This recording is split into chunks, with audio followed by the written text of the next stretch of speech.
Hours to go for the Maharashtra elections. A senior leader of the Sharad Pawar faction of the NCP, Anil Deshmukh, was attacked last evening in Katol Assembly constituency, where he currently is the MLA. Stones were pelted at the vehicle of the former Maharashtra Home Minister Anil Deshmukh, who has reportedly suffered injuries and was immediately hospitalized. The police, meanwhile, launching an investigation into the matter. शाम में तकरीबन 8 बजे के आसपास एक घटना घटी। Part शिंगा बोलकर के गांव है जो कि काटोल विधानसभा क्षेत्र में है। यहाँ पर श्री अनिल देशमुख अपना सभा कंप्लीट करके नरखेड़ की तरफ से काटोल की तरफ की ओर आ रहे थे। रोड के एक आइसोलेटेड भाग पे उनके प्राथमिक इंफॉर्मेशन के मुताबिक उनके गाड़ी पर पथराव हुई। इस इंसिडेंट में उन्हें इंजरी भी हुई है।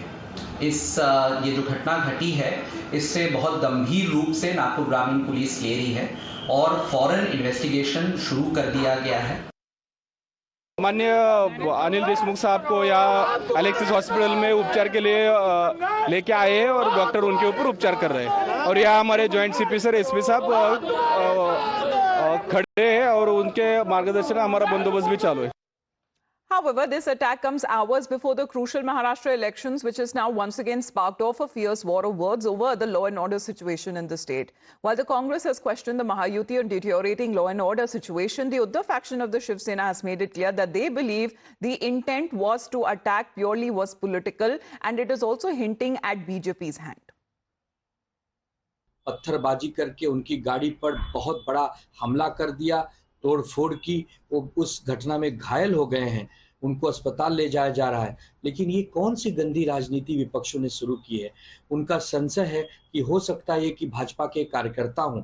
पता नहीं सही है गलत है, इसकी तो जांच के बाद ही पता चलेगी। अरे चुनाव में हम मुद्दों की बात करनी चाहिए, चुनाव में विकास की बात होना चाहिए। ये हिंसा, उपद्रव, ये कैसी गंदी राजनीति आ गई? हम इस घटना का निषेध करते हैं, निंदा करते हैं।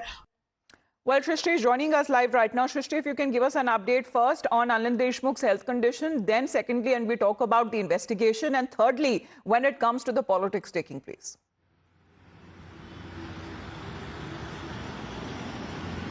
Well, of course, at present we are in front of the hospital wherein Anil Deshmukh is admitted in Nagpur.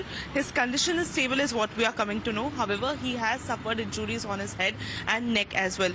Now, when we talk about the entire incident which unfolded yesterday, he was campaigning for his son. This time, remember, he's not contesting from his home turf, that is Katol. His son is contesting from that particular seat and he was campaigning for him. He was just coming back from the campaigning events to his native place. That's when the attack happened.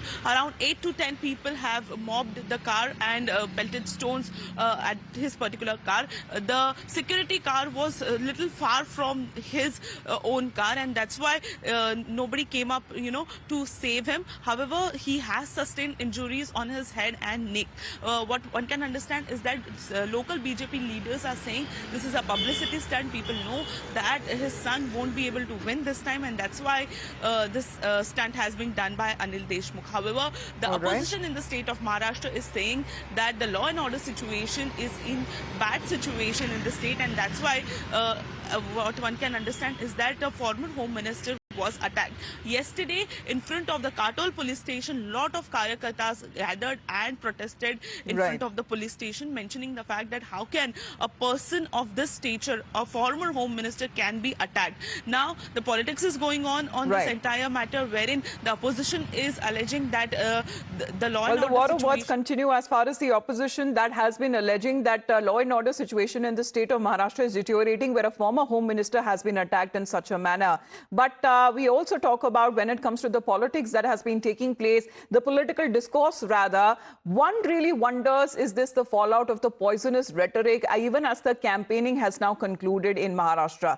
The campaign that witnessed heavily polarized commentary coming in from both sides, targeting each other, with the Congress even branding Yogi Adityanath as a terrorist, their state Congress chief urging their supporters to tame BJP like dogs, and BJP in return saying the Congress has the DNA of Britishers, they divide.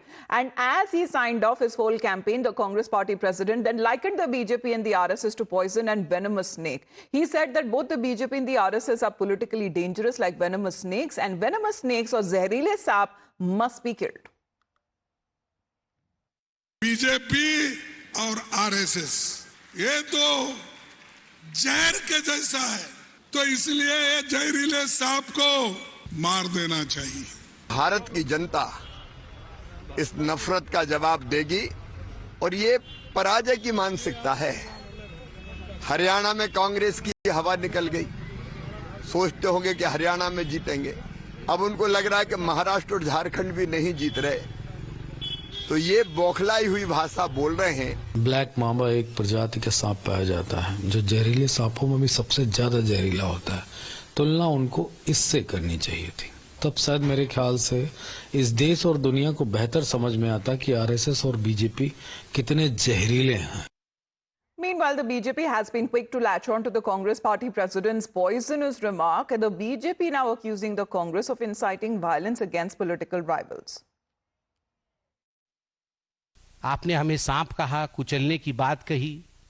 अगर हमने कह दिया होता तो अभी तक आप United nation और सोरोस अंकल और चाइना सब जगह जाके कंप्लेन कर दिए होते कि डेमोक्रेसी खतरे में है, डेमोक्रेसी खतरे में है। और आप हमें सांप कहेंगे, हमें कुचल देने की बात कहेंगे, मार देने की बात कहेंगे, और हम कुछ न कहें। हम इतना ही कहेंगे कि ये आपातकाल की मानसिकता है। आज की तारीख में इस उम्र में काफी उम्र हो गई, बहुत हमारे सीनियर है, उनका मैं सम्मान करता हूं, लेकिन मानसिक रूप से इस तरह के बयान कोई स्वस्थ व्यक्ति तो मानसिक रूप से नहीं देगा। जनता ने जिन्हें चुना है तीसरी बार, उन्हें पॉइजनस स्नेक कहना और मारने की बात करना, मतलब हिंसा भड़काना चुनाव में, ये वही लोग हैं जो जनता को भी नहीं बख्शते, जनता को भी राक्षस कहते हैं, और अब जनता के चुने हुए प्रतिनिधि को पॉइजनस स्नेक बताकर हिंसा का उपयोग चुनाव में करना चाहते हैं। Just hours to go for the Maharashtra elections, a senior leader of the Sharad Pawar faction of the NCP, Anil Deshmukh, was attacked last evening in Katol Assembly constituency, where he currently is the MLA. Stones were pelted at the vehicle of the former Maharashtra Home Minister Anil Deshmukh, who has reportedly suffered injuries and was immediately hospitalized. The police, meanwhile, launching an investigation into the matter. शाम में तकरीबन 8 बजे के आसपास एक घटना घटी।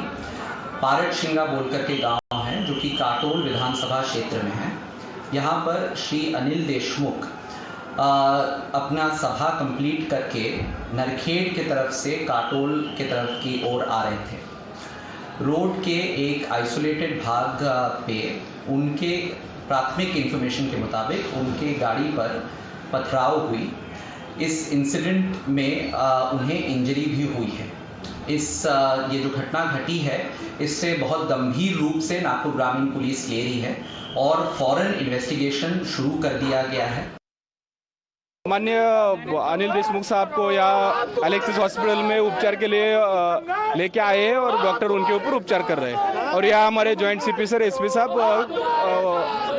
खड़े हैं और उनके मार्गदर्शन में हमारा बंदोबस्त भी चालू है।